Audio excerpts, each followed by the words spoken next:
to put them in proper position because they don't have enough head and neck support. So you have to use your the other hand to support the neck of the baby.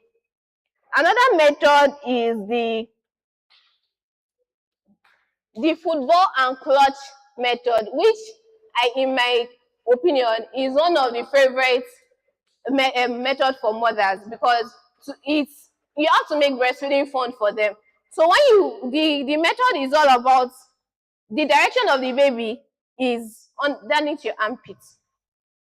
You support the hand, remove any support the neck, head neck, then remove any hand interference. Another good thing about this position is you can use it to feed multiples, twins, triplets, as the case may be, if they want to feed simultaneously. So you put one baby to breast in this position, put the other baby to breast in the other position, put the two of them to breast at the same time. So another method is the side lying position. Side lying position is the mother baby duo are on the bed in a very comfortable position. This case also helps to also for cesarean mothers, then also to improve head neck comfort of the mother.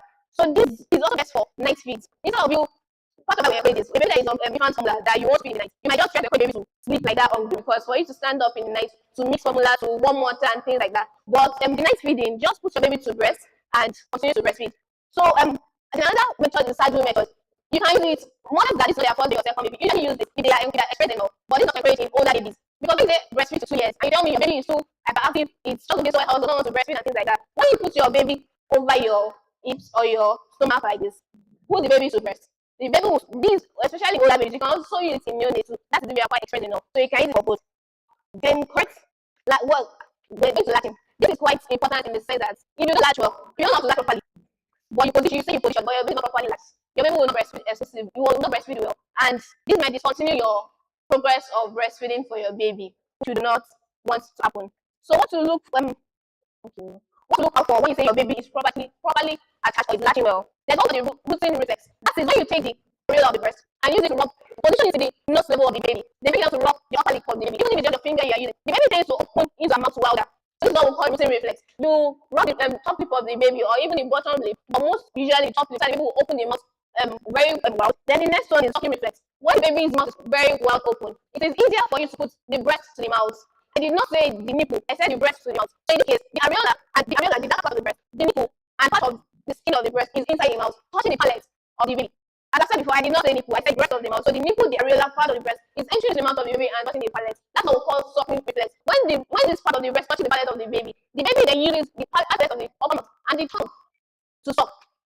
If this suck, then what the swallowing reflex is everybody. If something is in your mouth, going to water your throat, you swallow it. So this when the baby's mouth touches the tongue, they should be more tell the people. So that's what's these are very important, and I feel we should know because mothers will tell you, I'm putting my baby to breast. I'm using every type of position, but this baby is just crying, it's not sucking well, and is losing weight. And from the pictures, you see that the mouth is covering almost all parts of the areola, the nipple. Then the positioning of the baby quite important if you want your baby to latch well. The neck, the back, and the hip should be on a straight line. If your baby is wobbly, even if you say the baby is attached well in the beginning, but this neck, the hip, and the back is not on a straight line. If you are the second, you didn't breast, you see the baby. The sign of the batch is not from the inside. This is the no, this batch will change the mother. The nose is proceed, but in some cases, cannot be proceeded. But and this is covered up part of the areola, but the lower part of the is fully covered, but it still the upper areola. Our sign of good latch. Okay, yes. Then signs of poor latch. If your baby is sucking on just nipple, when you press, I'll still go there. But when you press on just nipple, if you try to express, and you press on the part of breast of the areola, the amount of milk that will come out is quite different. From the nipple, the baby is trying to suck. This will be now, the baby is tight. So this will discourage the baby from breastfeeding. The other thing is when you remove the mouth is not open enough. The mouth is supposed to be like the fish shape of the fish mouth, but the shape of the mouth of the baby is like it's all sucking. The baby is not soft latched. Then when you are seeing the majority of the areola, the baby is not well latched. Another bad sign is when you feel and then your baby feeds at the beginning of like they just did about 2 to 5 meals of breast milk, and you think the baby is okay, the baby has fed enough.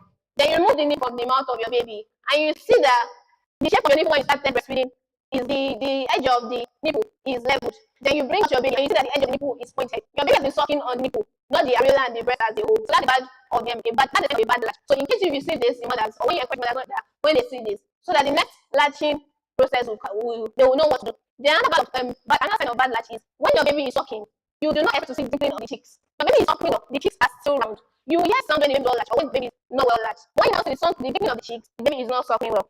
So that's another sign of bad sucking. Then and next this is I've already mentioned the bad signs. Then the result of the poor attachment is when the baby is not well attached. Breastfeeding will be tiring for the baby, to be tiring for the mother. And this way you not see cramped sore nipples because the baby is sucking on the nipple, not on the breast at the hole.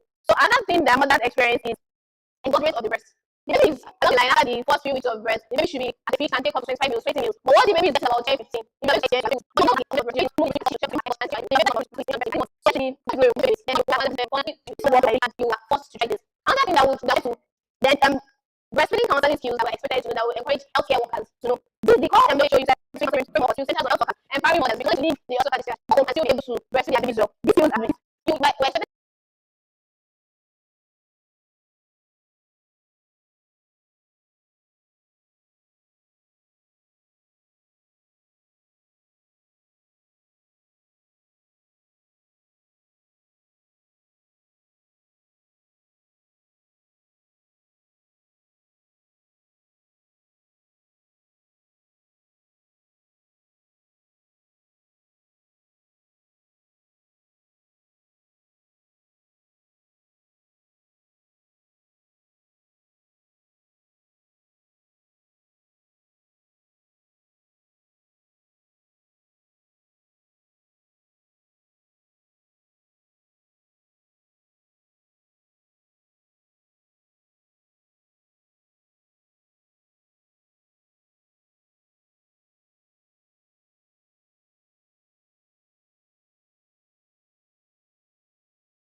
suggestions, not commands.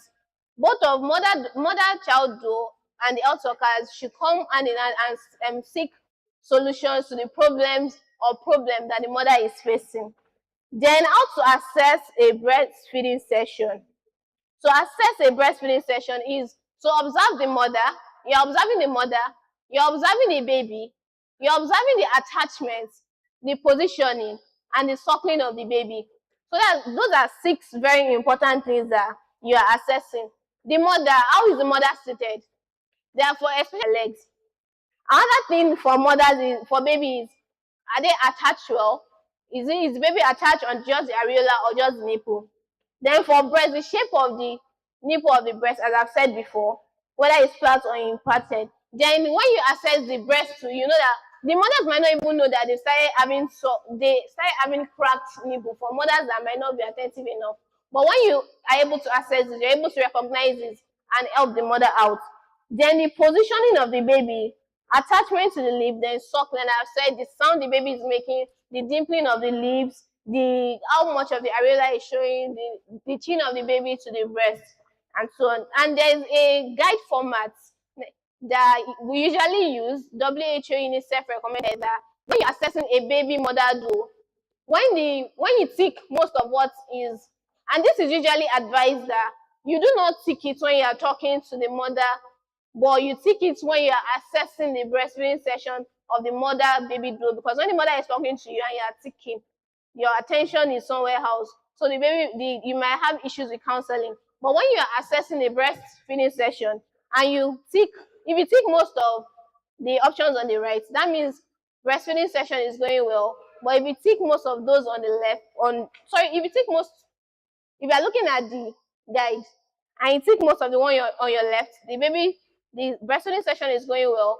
But if you tick most of on the right,